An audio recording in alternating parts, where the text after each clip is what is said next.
Hello, good evening and welcome to the channel. I'm Jared Walters and today we're going to be trying something a little bit different.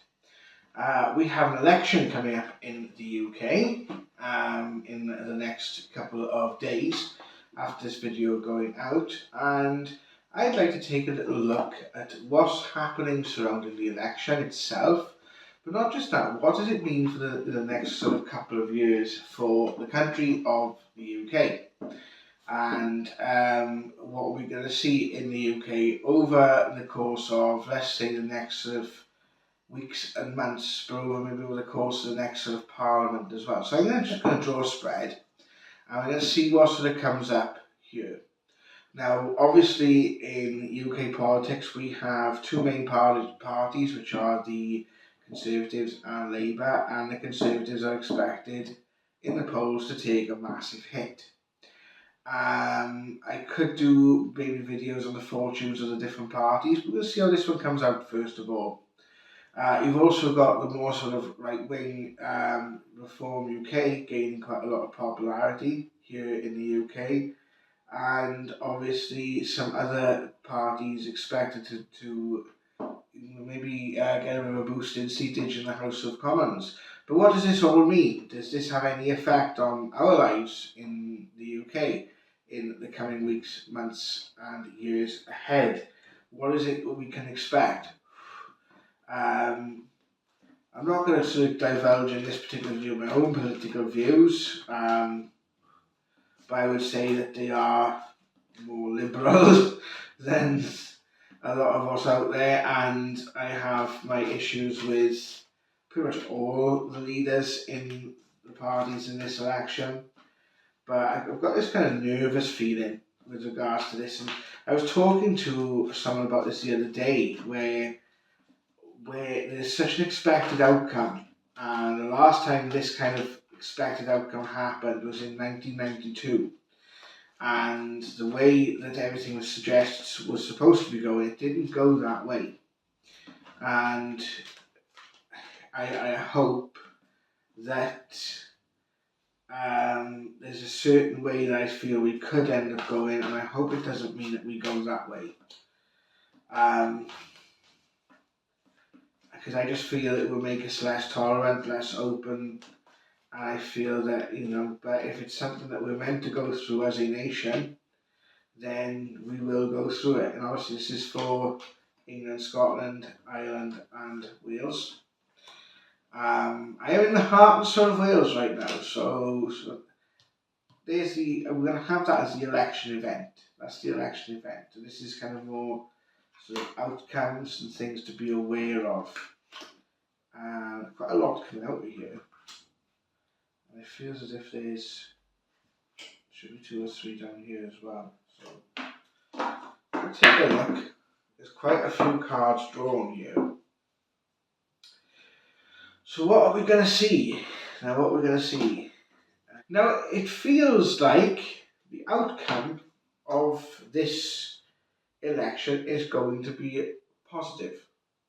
It's going to be a positive step forward for the nation.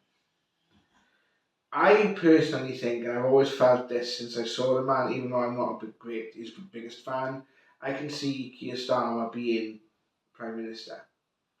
But what I got the feeling here is I don't think he's going to have an easy ride, and I feel like there's going to be a lot of uncomfortable truths coming out in the coming years that are going to reach, like they have done over the last sort of 5 years, like things like Partygate, things like this betting scandal that's just happened around this election. There's going to be things on all sides where if people are not standing in line with integrity and are not standing in line with how things need to move forward for humanity as a whole, and in a much more loving, compassionate and caring way, there's going to be that light shined upon them. There is. But we are going to move forward. I feel this does represent a moving forward. There is a change in dynamic here from the old guard. There's a changing of guard. There's a forward momentum that we're going to see, and I think we're going to see it really, really quickly. Actually, we're going to see quite a change in the layout of the House of Commons. I think the way the politics is going to be sort of represented, there's going to be a lot of change there.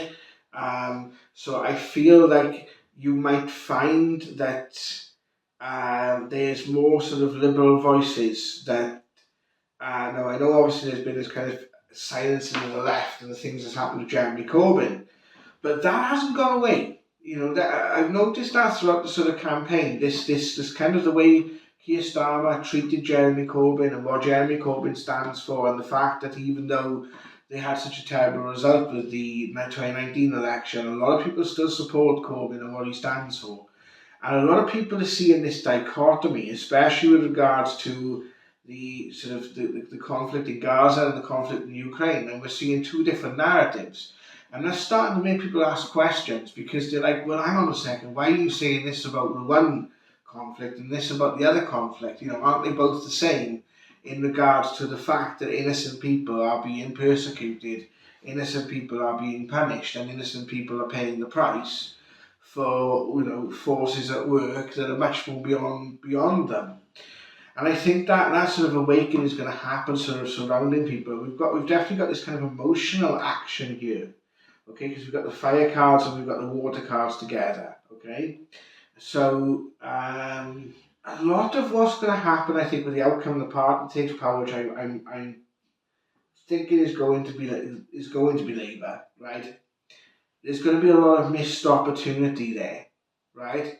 Where things have been thought of one way for so long that they're going to be sort of dissenting voices, and there's going to be pushes. Now, this could be because of the changing shape of the opposition as well. It could be that perhaps, for example, there's more of a Liberal Democrat presence in the House, or it could be the fact that there's more of a Reform UK presence in the House. But there's definitely going to be sort of pushes and pulls in different directions. And this might mean that we lose opportunities in the short term. There's a lot of high emotions, and I think we're going to see a bit of polarization as well. So you're going to have those voices that are very much sort of for the people, and those voices that are very much out for themselves. And I think we're going to see new voices, very young voices, new names sort of coming forward.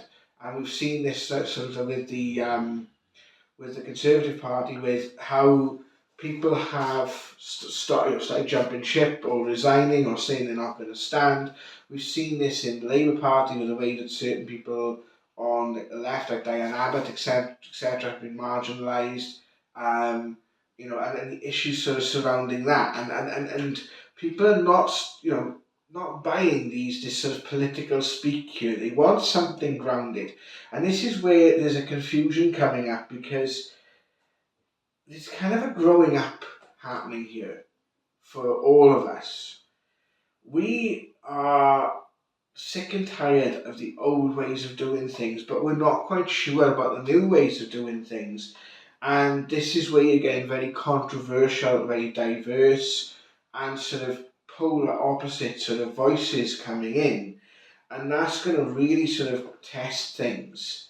However, I feel because of the sort of grounded nature here of the energies, we're gonna start seeing, you know, things being tackled, the wealth issues being tackled, things like these energy companies making shitloads of money while people's like bills are like through the roof.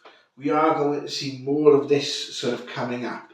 This could be in the form of action from government, but I also feel this coming from this more dissenting voices.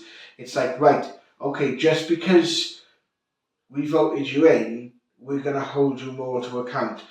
There's much more kind of engagement, even if it's on that kind of superfluous level. And it's happening on a grounded level as well. We've basically got the symbology of celebration around money, right? And wealth and things like that. That is telling me that we're seeing sort of like, we're going to start seeing these wealth issues being tackled. But I feel there's more to come out before this starts to happen. I am drawn to sort of like 2026, 2027. So I'm saying that I feel it's going to be the latter half of this next sort of parliament that we're going to see these sort of changes. And we're going to see the end of apathy. And that's what I feel is quite exciting. An expert coming in and telling me now is that we're going to see this end of apathy.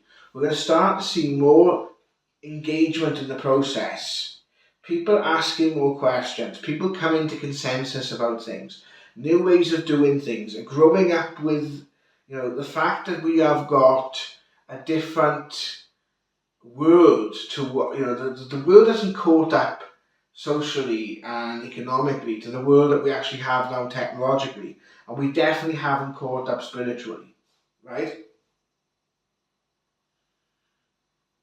So we're going to see commitments to peace, right? A lot more people are going to be questioning any moves for conflict, right? People do not have the appetite for conflict, at least in the traditional sense. However, there will still be conflict in the sense of different ideologies, but in a kind of a world sense, I feel we're going to see a bit of a reduction of this like sort of knife edge energy that we've been on since around about 2015, right? We're going to see a little bit of a reduction in these tensions in the world. However, I feel it's more the way that people are engaging. So you're still going to have these issues in the world, but as each one happens, people are going to be asking more and more questions about it. They're not going to be taking it at face value, right?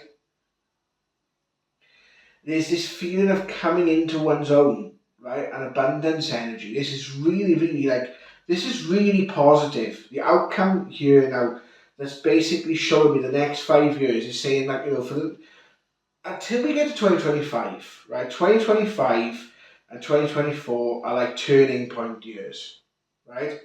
And I think I will do a video explaining sort of where we are in 2024 and where we are in terms of sort of where humanity is going, right? Because this is coming up quite a lot in the readings, it's coming up a lot in discussions I'm having with people, it's coming up a lot in like the star sign readings I'm doing, and I know obviously I've just launched this channel, but as you'll see on my website, jaguarautos.co.uk, I've been doing this work a long time. I've been doing this work for over 10 years. There's other channels and outlets online that I've been using. This is just this is a fresh start for me, so this is why I'm using this new channel and this new platform to move forward, because it symbolises for me a fresh start. And I think that this is where we are kind of collectively. We're kind of going to be taking what we've learned, going through the process of things like Brexit, COVID, and we're going to be starting to ask questions. And I think like what we've got to realise, and I was having a conversation again about this earlier today, we were talking in terms of healthcare, is like, we really should take the approach of no stupid questions. And it's like, as I'm looking and I'm asking Spirit to give me the image of like the sunrise over the ocean, or the sun peeking through the clouds. We've been through some pretty dark times over the last sort of 15 years. And unfortunately, these dark times are not going to go away. I don't think they're going to be going away for a while yet. What's going to change, though, is our approach to them. It's our ability to adapt to the changing world that we have around us. Our ability to start to tackle the things that we're concerned about. Our ability to really choose to go down a different road, other than the road of apathy and self-destruction that humanity has kind of been on over the last sort of couple of decades. And as we come to the end now, this will be the end of the Parliament, so the end of it, so it would be like 2029. I feel wealth as far as people in sort of focusing just on the UK, but I feel this is going to be sort of more throughout the world. There's going to be more. There's going to be more fairness as far as money is concerned. There's going to be more fairness of how things. There's going to be this more equal opportunities across the board. But the caveat to that is that we've got to break the mind trap. It's down to each of us to move forward, to educate ourselves, to inform ourselves, to take an active interest in our place in humanity, in our place on planet Earth. And I think this is going to start to become the culture sort of moving forward as we go, into the century. Now, I'm not saying this is going to be happening in 2029. I'm probably looking beyond my lifetime, maybe so towards the 2090s or the 2080s, where information, knowledge, self-empowerment and collective empowerment is going to become a more central theme. We're moving beyond these themes of colonialism, imperialism, and that sort of thing, and we're moving into something a bit more sort of like, I suppose, liberal in a sense, where, and you think about it in a practical term, right? You look at our grandparents' generation, right? They didn't experience other cultures. They didn't experience, other people from different faiths or religions or different backgrounds, right? We are now living in a world where we can literally, ring at a touch of a button anywhere on the planet. We could send a picture and, in Zimbabwe, and someone in, Iceland can see it if they've got an active internet connection, right?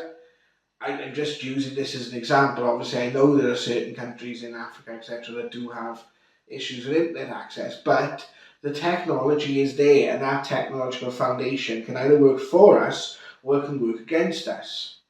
And I feel that we will start to choose it working for us in bringing us together.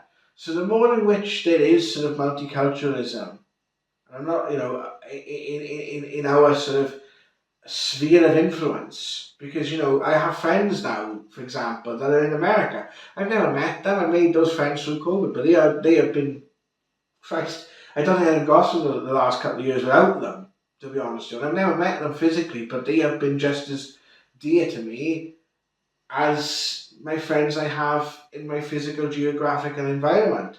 So that's going to help stem the flow of things like racism, things like bigotry against people of different sexual orientations. The more it becomes the norm that that someone feels a certain way and wants to live their life a certain way, the less they will feel the need to sort of impose their views upon others because they don't feel like they're being heard, and the more they'll become generally accepted in society as those people just are. That's who they are, and we'll just accept them for that's who they are. So this is kind of where this breaking down of the illusion comes from, because it all comes from these sort of belief systems, these false illusory belief systems that we have, that this person is different to me because for this stupid reason or that stupid reason. Technologically, technology is going to play a part in that. Now, obviously, I talk about this in the spiritual sense, but it's how the spiritual sense works and translates into the grounded is what I'm interested in, right? People are going to start to realise, we've all just been as lost as each other, but we're still going to have problems, right? The other problems are going to surface. We're still going to perhaps feel like I think, we are going to see a lot of this sort of more right-wing voice coming out. A lot of the sort of Nigel Farage and Richard Tice's in the world, right? And we're going to see this counterbalance. We're going to see this polar sort of opposite, this pull to which way we're going to go, because we're going to be facing a test. And I feel the test is the repeating cycle of this re-emergence of right-wing ideologies that we're seeing in certain countries around the world. Okay? This more protectionist, this more xenophobic attitude towards things like immigration, this worry about population, and this gap between the richer and the poor. It is going to sort of create this test. Which way are we going to go? Are we going to go down the more inclusive